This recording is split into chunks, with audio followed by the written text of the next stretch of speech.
So yeah, now we'll go ahead and start. Normally have my iPad, I'm trying paper, so if I'm messing up my notes too much, I'll get used to it. But so there was once a man who decided to join an order of monks who take a vow of silence. They were monks who would just silently serve God all day. These monks were allowed to say 2 words every 10 years. So the man joins the monastery, and after 10 years of silence, the head of the monastery calls him into his office and says, "Okay, you've been here for 10 years. What 2 words do you want to say?" The man replies, "I'm hungry." The head monk says, "Okay, well, I'll arrange for you to be given an extra ration of food every day then." 10 more years pass, and again the man is called into the head monk's office, and the head monk says, "Okay, it's been 10 more years. What 2 words would you like to say?" The man replies, "I'm cold." So the head monk says, "Okay, I'll arrange for you to be given an extra blanket." Again, another 10 years pass, and the man is called into the head monk's office. The head monk says, "Okay, it's been another 10 years. You've been serving here for 30 years. What 2 words would you like to say?" The man replies, "I'm leaving." The head monk said, "Well, I can't say I'm surprised. All you've done since you got here was complain." Um, so, as you all know, we've been going through the Daily Bread together each week, and we try to choose a sermon that focuses on one of the same topics as one day from the Daily Bread. This week, my sermon will be on the reading from last Friday, which was the 21st. So to start with, let's read that devotional together. Hopefully you've all been reading it, so you might have already read it. But if you have your Daily Bread with you, feel free to follow along. But I'm going to go ahead and just read the Daily Bread to start with. So it was titled, Getting Back Up. The main verse was Proverbs 24:16. "The godly may trip 7 times, but they will get up again. But one disaster is enough to overthrow the wicked." That's Proverbs 24:16. As a teen, I was enthralled with the sport of figure skating. I loved the blend of artistry and athleticism on ice, with the fast spins, high jumps, and perfect poses. After watching many professional skaters perform, I finally got the opportunity to go ice skating and be part of a group lesson.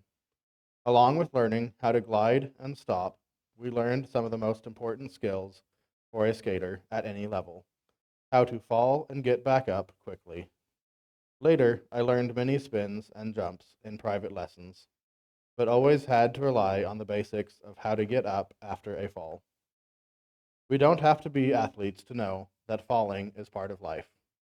Perhaps we fall because we've sinned. We stumble due to a mistake, or we get knocked down by an overwhelming circumstance. Maybe we find ourselves being attacked by the devil in one way or another. We are persecuted, but not abandoned, struck down, but not destroyed. And that references 2 Corinthians 4:8 through 9. No matter the reason, we all fall and experience failure in life. But we're not meant to live in defeat, shame, or regret. When the enemy is lurking nearby and trying to plunder from us, Proverbs 24:15, we need to remember that God is fighting for us and will help us get back up. For though the righteous fall 7 times, they rise again. When we fall, let's quickly turn to God and fix our eyes on Him who gives us the strength to get back up. And the questions they had were, how do you handle the falls in your life? And how has God helped you get back up? So the main verse that Daily Bread had for this day was Proverbs 24:16. And it's a great verse that I will use as the main theme for today. But whenever we look at Scripture, we always want to look at it in context. As many of you would already know, Proverbs is a book of wisdom. So rather than being a book of stories or prophecies or history, other things, Proverbs tends to be just a collection of wise sayings. And so because it's just a collection of sayings, it's actually pretty hard to take Proverbs out of context. It's one of the few books of the Bible where typically if you do just grab one verse and look at it by itself, it tends to not actually change the meaning very much, whereas most other books, if you grab just one verse, took it out of context, it'll change quite a bit. So in that sense, Proverbs is pretty easy to study, but we'll still want to look at context, so we'll read a bigger section. The Daily Bread said Proverbs 24:15 through 22 was the section they were taking, but a lot of the commentaries and other resources I looked at actually split it up from Proverbs 13 to 22. So we'll read the extra couple verses as well. And so we'll look at that now. So if you have a Bible, you can look at Proverbs 24:13 through 22, or it should be on the screen as well. Gotta find it. So, Proverbs 13. My child, eat honey, for it is good, and the honeycomb is sweet to the taste.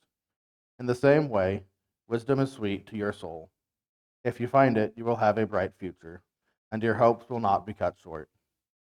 Don't wait in the ambush at the home of the godly, and don't raid the house where the godly live. The godly may trip 7 times, but they will get up again. But one disaster is enough to overthrow the wicked. Don't rejoice when your enemies fall. Don't be happy when they stumble. The Lord will be displeased with you, and will turn his anger away from them. Don't fret because of evildoers, and don't envy the wicked. For evil people have no future. The light of the world will be snuffed out. My child, fear the Lord and the king. Don't associate with rebels, for disaster will hit them suddenly.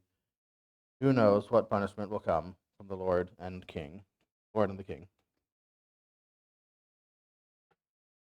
So we have the context of the verse, and let's also look at the illustration the Daily Bread used. They used the illustration of ice skating, but that's actually a pretty fitting illustration because with the last few weeks, I think most of us have been practicing a form of ice skating. I know anytime I tried to walk to my car or walk across the parking lot or anywhere else, I was definitely basically ice skating. So we should be familiar with that concept. Then also I know for sure that some of us here have experienced falling on the ice from last week. So he does have a good illustration, but to be honest, other than trying to walk on ice, I don't know much about ice skating. So I'm going to use a slightly different illustration, but that makes a similar point. And for me, that's skiing. So I grew up skiing. I started skiing when I was really young, probably 6 or 7. I don't remember exactly. But something that's interesting that I remember about skiing was I started skiing at the same time as my whole family. So my older siblings, and I had an older aunt who went skiing with us as well. And when we all went to learn how to ski at the same time, they put all of us in the same class. So, like 6-year-old me, my brother who was like 16 at the time, and my 40-something-year-old aunt could all be in the same beginner skiing class. And the reason we could all be in the same class is because the first 2 things they teach you is so simple that every age group can learn it at the same speed. The first thing they teach you when you're starting to ski is that you're going to fall. It's inevitable. Anytime someone is learning something new, they're going to mess it up at first. And in skiing, messing up means you're going to fall. And since you're going to fall anyway, the second thing they teach us is that we might as well learn how to fall well so that we don't get hurt. Then they taught us that while learning to ski, you can easily get out of control, and that in those situations, it's okay to just fall. Most of the time, falling will just stop you. So they teach new skiers that when you begin to feel out of control, just let yourself fall. And you want to fall quickly because if you keep trying to maintain control and go farther and farther, you're just going to be going faster, and it'll hurt a lot worse when you fall. And then finally, they would teach us how to quickly recover from a fall and continue skiing.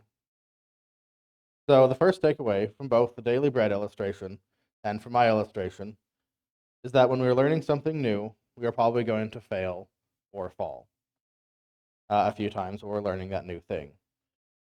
So it would follow that if you are regularly failing, although it's difficult, it's actually a sign that you're learning something new, and that's growth.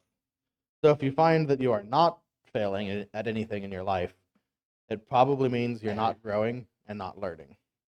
So I want to repeat that. Failing is a normal part of learning anything new. So if you're failing, it probably indicates you're growing. But if you aren't falling at anything, then you are probably stagnant and not growing. So doesn't that take some of the fear of failure away? I mean, at least for me, it did. No wise person will expect you to be perfect at something the first time you do it. So we don't want to intentionally fail, but we don't need to be so worried about failure because failure is actually a sign of growth. Let's go back and look at Proverbs again. We're going to look at what some of the early Christians believed about that section of Proverbs. Just as a note on that, I thought I liked church history before, but in the last 6 months of going back to school, I've learned that I really, really like studying history.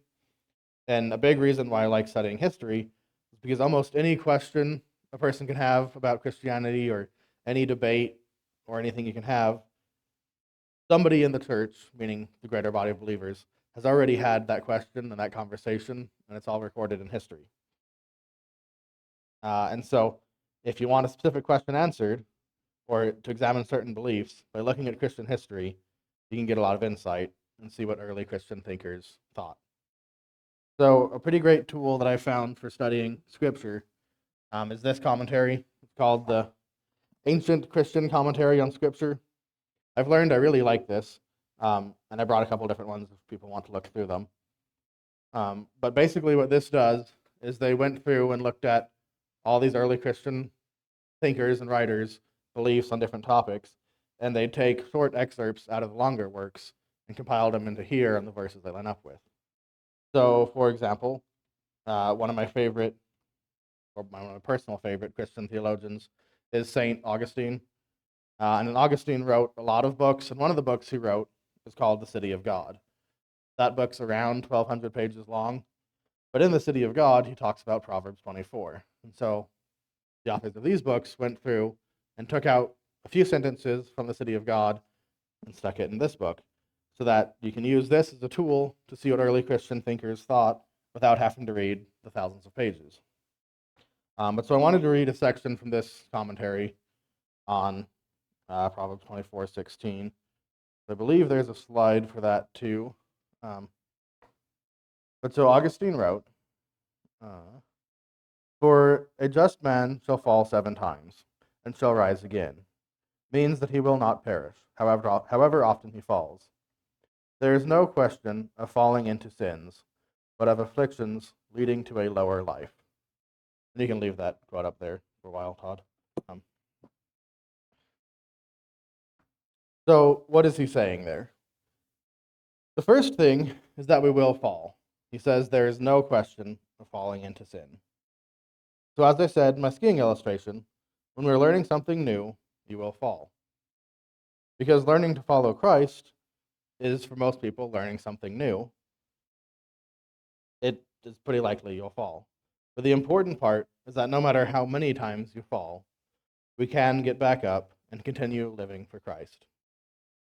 So Augustine is saying that falling isn't the issue, because as Christians, by the power of Christ, we can get back up no matter how many times we fall. It is thanks to Christ, and through Christ we are able to, but still we are able. Additionally, no matter how many times you fall, God can forgive. But falling is, as Augustine said, an affliction leading to a lower life. So I know it's not super clear in this one quote what Augustine is saying, but I have studied Augustine quite a bit in the past few months. And I've studied him enough that I can tell you his point is that falling isn't the issue. The issue is when you decide that you like the fall more than the walk with Christ.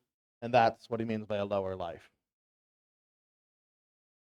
And so I think most of us have experienced trying not to do something, which is sinful, but still falling into it anyway. So whether it's things like anger or gossip or even just do smaller things, lying, there also be bigger issues like addiction issues. But I think we've all experienced trying to quit something and we slip back into it anyway. Augustine is saying that that occasional fall back into these things isn't the issue. The issue comes when you give in to them and decide that you like the fall more than you like living for God. So as long as we are continuously striving to live for God, the small falls cannot keep us down. Which hopefully that is both encouraging and convicting. Be encouraged that if your heart is set on God, absolutely nothing can stand in your way. But be convicted to examine yourself and make sure you're truly focusing on God. there's another historical Christian thinker whose thoughts I also want to share with you. This is from St. Bede. St. Bede was an English monk and historian. He's considered by some to be the father of English history, and Catholics consider him the patron saint of scholars. But here's another quote from St. Bede. Although the righteous may offend, perhaps through the frailty of flesh or through ignorance, nevertheless, he does not cease to be righteous, because just as there is daily and unavoidably offense of this kind, so also there is the daily remedy of prayers and good works that quickly rise up the righteous offender, so that he may not tumble to the ground and befoul with the dust of vices the marriage dress of charity and faith. So I know, at least me personally, I have at times held the incorrect belief that if I sinned, that I was completely turning my back on Christ and rejecting him. But that's not true, is the point he makes in there. Even when we sin, we can still be following God. We just messed up, but we didn't totally abandon God. That is what Bede is talking about when he says, although the righteous may offend, and then farther on, it does not cease to be righteous. So obviously you're not trying to sin, but if you're truly following God and you slip up, it doesn't mean you rejected God. You can still stay focused on God and keep trying to follow him and serve him. But looking at the last line, you don't want to mess up the right things in your life with the vices of sin in your life. So by saying that he may not tumble to the ground and be foul with dust of vices, the marriage, death of charity and faith, he's saying charity and faith, are the living for Christ, and you don't want to mess that up with vices, which are sins. So again, he's saying it's okay to fall, but it's not okay to stay down. Same thing with skiing. When you're learning how to ski, falling is normal, and that's okay. But if you just give up and just lay on the ground, that's not okay. You need to keep getting up and keep going. So Bede also comments on that there are daily remedies of prayer and good works. He isn't meaning that you have to do good works to be saved. We are saved by grace and not by works. What he means here by good works is the Christian disciplines. There are whole books dedicated to Christian disciplines, things like reading and studying the Word, fellowshipping with other believers, worship, service, lots of things like that would be Christian disciplines. And so what Bede is saying is these are beneficial. They're not required for salvation, but they are helpful as a helpful remedy to avoid sin. Bede is saying prayer and Christian disciplines are how you get back up when you fall. So we're learning how to follow God. We aim to be perfect and not to fall. Because whether it's skiing, ice skating, or following God, we know that falling is not fun. We strive towards perfection, but when you are new at something, you're not going to be perfect. In the Christian walk, remember that when we fall, it's not that we turned our backs on God completely and now have to struggle to get back up. We are just learning a new thing, and old habits hit hard. So when we fall, we can get up quickly, and it's through Christ's power that we get up quickly. So we want to rely on him even in times of falling.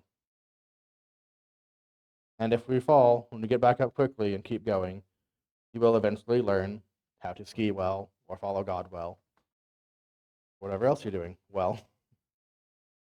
So that pretty much covers the first half of Proverbs 24:16. It's a simple verse, and probably I mostly just restated a lot of things that are already said. But a summary so far is that the first point is we will fall. The second point is that through Christ, we can always get back up. And as I previously stated, I hope that's both encouraging and convicting. There are other scriptures that the scriptures we could look at that say similar things. One I wanted to include quickly was James 3:2, which says, "Indeed, we all make many mistakes, for if we could control our tongues, we would be perfect, and could also control ourselves in every other way." James 3:2. So you can see that that is also saying we will fall, and there are many others as well. And I think if you have either the Daily Bread app or the Bigger Daily Bread, that also includes some more reference verses. But we still have 1 point left for Proverbs 24:16, and so I'll let you search the scriptures yourselves, like you're supposed to see if what I'm saying is true, and see if it says that you'll fall but can get back up. And we'll keep going and look at the second half of Proverbs 24:16. You got to get my other book.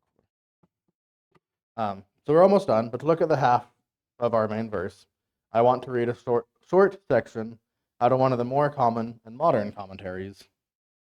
Let me get that too. The NIV application commentary, which this is probably the most common commentary I've seen people have.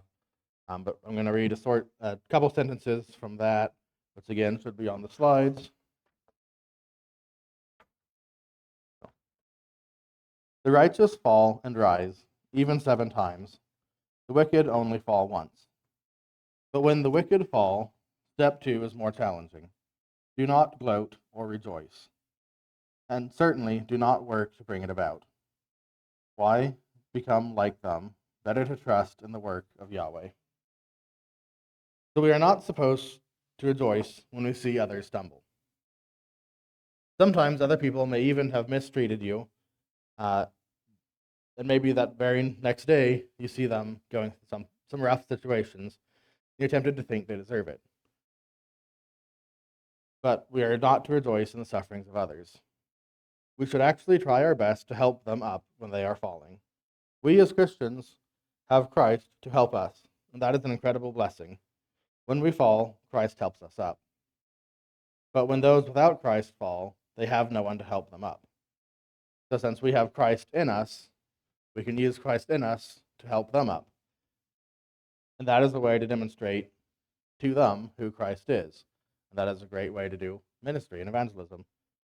So the main thing for the second half of Proverbs 24:16 is just remember, don't celebrate when the wicked fall, but help them as best you can. So in closing, my 3 main points were, we will fall. Through Christ, we can always get back up. And thirdly, we should not rejoice when we see the wicked fall. And remember, be encouraged that you can get back up no matter what, and give yourself some grace for when you have fallen. But be convicted that it's only possible to do that when your heart is truly focused on God.